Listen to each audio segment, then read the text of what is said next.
No one. Literally no one.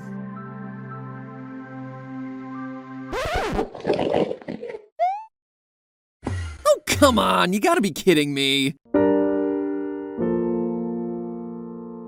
Hello, Internet. Welcome to Game Theory. Call it nostalgia, call it a return to a more innocent time, call it a desire to trend right off of PewDiePie's success playing the game that just overthrew Fortnite. Rest in peace, Jurgen. But I have been digging through a lot of Minecraft lore lately. Oh, and you absolutely heard that right. According to Google Trends, Minecraft is now on top of Fortnite, both in terms of web search and here on YouTube. It's like the Grover Cleveland of video games. And by that I mean a game that was king, gave up its crown to someone else, but then snatched it back, just like old Grover C. did when he was elected president. History's only double president, for that matter. Honestly, it's like the only thing Grover Cleveland's known for. Heck, this 10 fascinating facts article on him couldn't even come up with anything remotely interesting, let alone fascinating. What was I talking about again? Oh yeah, Minecraft, on the other hand, is endlessly fascinating, because for a game that's now 10 years old, happy anniversary by the way, its lore still hasn't been cracked. Oh sure, there's plenty of speculation and lots of really good ideas, but to my knowledge, no one has truly been able to piece together a final, all-encompassing, all mysteries of this world tied together lore solve. And so today, I don't really plan on doing that. I'm not even gonna pretend. I'm starting to learn that people take it really seriously when I say stuff like, today we're solving this. So let me instead say this quite honestly to you. I'm gonna do my best to start us on a journey to solve this thing. I want to start a conversation with all of you where we can pool our knowledge and figure this out together. I want to put together my thoughts on pieces of evidence that stood out as particularly interesting to me, propose to you what I interpret that to mean, and then leave further discussion in our collective communal hands. It's a theory. It's always a theory. And like any theory, it's meant to be discussed, analyzed, criticized, added to, tested. And because it's a theory about video games, it's meant most importantly of all to be fun. And if along the way we solve some deep-seated lore mysteries, great, more power to us. These games at the end of the day are puzzles to solve. And so I'm gonna do my best to lead that charge in solving those puzzles. But I want you to be there with me every step of the way. And so our first step when it comes to solving Minecraft is tackling the Enderman. Originally programmed into the game as a joking reference to Slenderman, these tall, dark, and handsome creatures, well, just tall and dark, I guess, have become the cornerstone upon which all other lore in this game is built. Solving what the Endermen are is essential if we have any hope of truly coming to the definitive solution as to the hidden backstory of this game. And after exploring the design of survival mode, the gameplay decisions, even ancillary canonical content in books like the Mob Bestiary, surprise, surprise, I have myself a theory as to what they actually are. Admittedly, it's not a new theory, but what it lacks for in originality, it more than makes up for in evidence and observation. It is my proposal to you today that the Endermen aren't aliens, they're not ghosts. I almost thought that they were insects, but that one didn't pan out. No, what they are is human. They're brilliant humans. Humans who are in trouble, a literal fight for their lives and needed an escape. But in the process, they suffered a horrific fate, reducing them to the moaning shadows of a fallen civilization that they are now. So, in the true spirit of Minecraft, let's start building ourselves a theory, shall we? What do we know about these creatures? Well, first, we know that they're one of the game's neutral mobs, meaning that they're not going to attack you unless they're actively provoked. This is already interesting because it means that,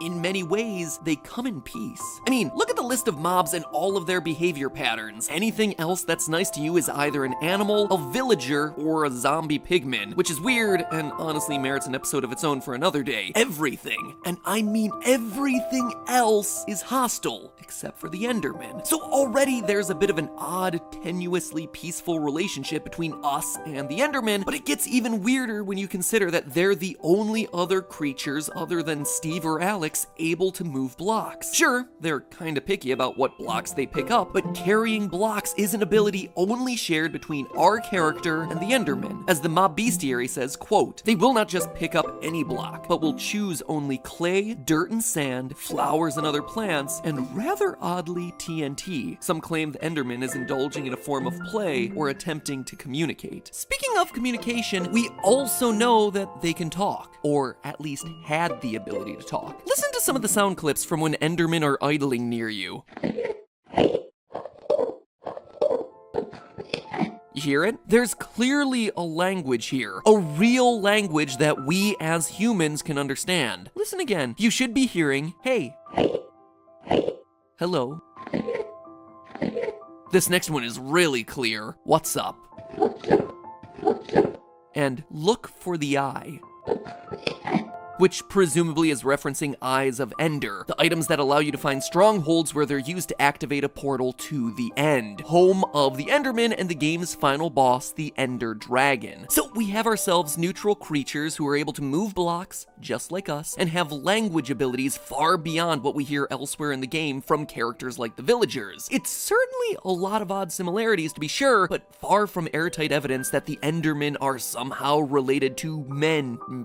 But now let's take a minute to actually look at their home, the End. The End is a weird final dimension for Minecraft. It honestly feels to me like where the game started to run out of money. Not that it could ever run out of money, with the whole thing just being a bunch of endstone and purple blocks, ugly purples and yellows everywhere, huge chunks of landscape missing, and giant cities that you can visit far off in the distance, all of which are eerily empty. This is the home of the Enderman, sure, even the mob bestiary says it, but look closer and you see that while the Endermen may call this dimension home, and they certainly wander around in the empty open landscapes, these giant looming Thanos purple buildings aren't for them. What do I mean by that? Well, let's take a look inside the End cities. There's tons of great loot hidden all over the place. Inside the chests, you can find everything from enchanted swords to saddles and armor for your horse. The Minecraft Gamepedia breaks down everything that we can find here, but something's wrong with that list. None of these items are actually useful to the Endermen. They don't wear armor, they don't attack with swords, and they certainly don't ride animals. Heck, there are no animals in the End to ride. Even the fact that the items are kept in chests should be a huge red flag here. Remember, Endermen are only picking up certain blocks, and none of those blocks entail chests. They can't use these things or the thing that stores those things. All of this points to the idea that the End's cities weren't built by the Endermen. They were built by and for someone else. Some other ancient people who managed to get to the End. But who?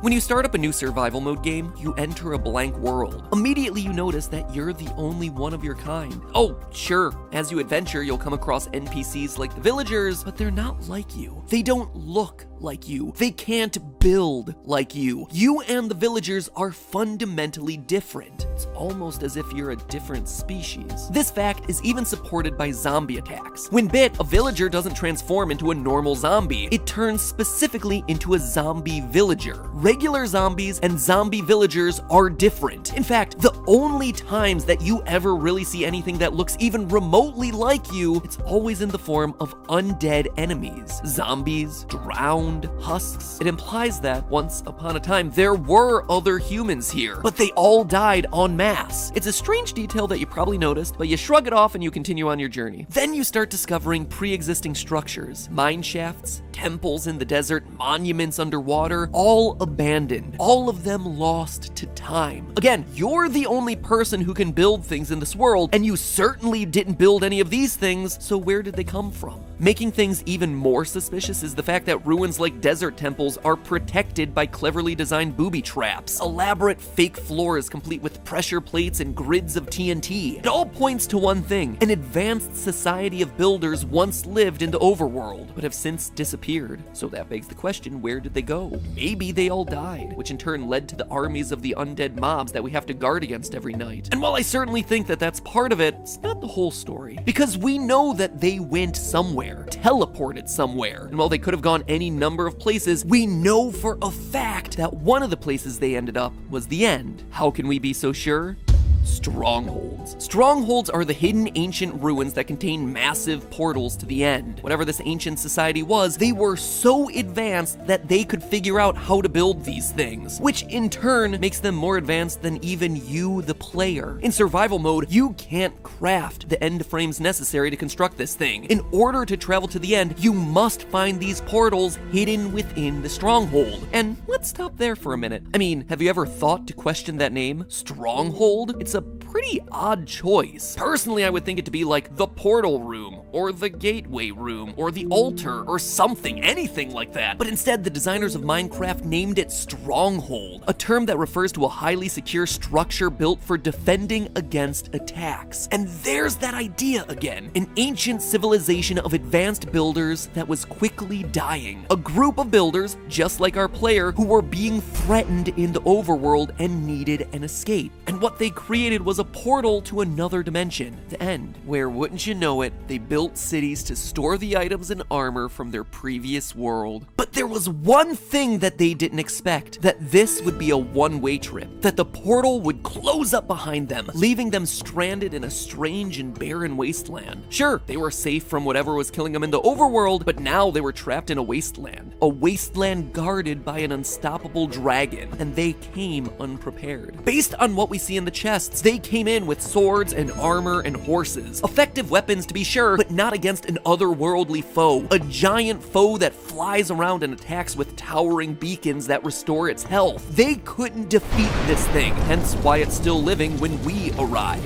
And as we know from the game, the only way out of the End is through defeating the Ender Dragon. And since they couldn't, they were stuck, trapped there for generations. They learn to live in harmony with the dragon. They make a new life with whatever limited resources they have there, building homes using the strange end stones and purple blocks. They run out of food and soon have nothing to eat, so they turn to the strange chorus fruits found there. Chorus fruits which, funny enough, have teleportation properties. And over time, they begin to change. They adapt to their new surroundings. Oh sure, they retain some human features. According to the diagrams in the mob bestiary, their brains are very human-like, and they have the flat faces and wide eyes indicative of humans. They still do vaguely look like our player character, but they evolve to grow taller, which makes picking the tall stalks of chorus fruit easier. Similar to how giraffes' necks got longer to more easily reach higher up leaves. The fruit's teleportation abilities starts to rub off on them. So instead of having to rely on ender pearls to teleport around, they instead naturally gain the ability from their diet. Over time, they slowly forget their ability to build. I mean, why build when there's no escape, when there's not even many resources with which to craft? But they still retain the ability to pick up blocks. Though their skill for speech gets forgotten, they do retain a rudimentary language, still speaking in those distorted words. This once great builder society slowly, generation after generation, transforms into the Enderman. Even some of their memories may still remain. One odd detail of the Enderman is that wearing a pumpkin on your head prevents them from becoming aggressive. Maybe it reminds them, somewhere deep down, of a simpler time, or of the friendly golems that they would construct back on the overworld. Regardless, the civilization is stuck there. Oh sure, some are able to teleport out into the overworld or into the nether, but most are forced to live there, under the rule of the dragon. And we know this isn't by choice, because when you finally arrive in the End, when you finally defeat their oppressor, the achievement we receive is Free the End. The Endermen at this point are so far gone from the people they once were that they're no longer able to appreciate what's happened, but in defeating the dragon, you as the player have brought closure to this oppressed civilization, one that was forced to flee to a new dimension in order to survive, only to wind up trapped yet again. And that, my friends, is the story of Minecraft. You're a builder, and you follow in the path of the great builders who came before you, discovering their work, learning of their enemies, unlocking their technology, and ultimately freeing them from their greatest oppressor. Now, admittedly, there are some difficult things to explain here, like how this ancient civilization got access to the ender pearls necessary to craft the Eyes of Ender required to build a portal to the End if they themselves become the Endermen. It would require some sort of time loop, which honestly there isn't a whole lot of evidence for. Instead, my thought here is that the Ender Pearls are items that they learn to create before becoming Endermen, before going to the End. I mean, think about this. We know that this ancient civilization was able to access the Nether. End rods and Eyes of Ender both require blaze-related materials to craft. So this civilization had definitely visited that dimension, and thus knew how to access the powers of teleportation. So maybe they learned how to harness that in a smaller, portable form, i.e. the Ender Pearl, before ever making it to the End? I'm not 100% sure. It's honestly just speculation to try and solve for this theory's biggest problem. Anyway, I want to know, what do you think? Did you like it? Did you not? Let's build it out from there. Why do they hate Endermites? Where'd the villagers come from? And seriously, what is the deal with the zombie pigman civilization? Like I said, the Endermen are just the start to the puzzle that is Minecraft, but there is still plenty more here for us to discover. So until then, remember, that's just a theory. A game theory. Thanks for watching. And hey, if you enjoyed that, start picking away at the box on the left to check out my video on what Minecraft creepers really are. It's an older video and it's more scientific, but it's one of my favorites. Or heck, chip away at the box on the right to watch as I prove that Minecraft's block world is actually round. I'll see you all next weekend for that FNAF episode you requested. Joy.